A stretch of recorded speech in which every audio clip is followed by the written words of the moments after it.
السلام علیکم ورحمۃ اللہ وبرکاتہ۔ معزز ناظرین، جہنم سے آزاد کروا دینے والے کلمات۔ رسول اللہ صلی اللہ علیہ وآلہ وسلم نے فرمایا، جو شخص اس دعا کو صبح و شام 4 مرتبہ پڑھ لے، اللہ تعالیٰ اسے جہنم سے آزاد کر دیتے ہیں۔ بسم اللہ الرحمن الرحیم۔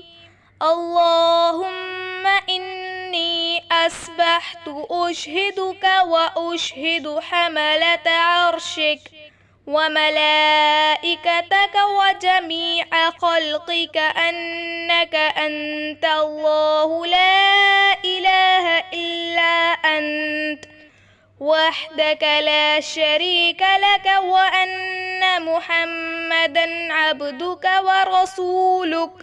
ترجمہ: اے اللہ، میں نے صبح کر لی، میں تجھے گواہ بناتا ہوں اور تیرے عرش کو اٹھانے والے فرشتوں کو اور تیرے دیگر فرشتوں کو اور تیری پوری مخلوق کو گواہ بناتا ہوں کہ صرف تو ہی سچا معبود ہے اور تیرے سوا کوئی معبود نہیں۔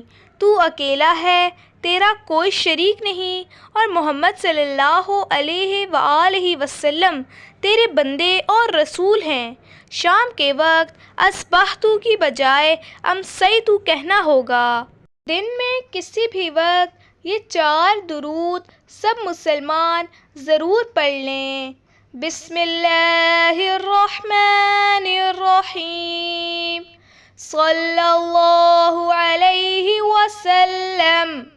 اللہم صلی علی محمد وعلی آل محمد۔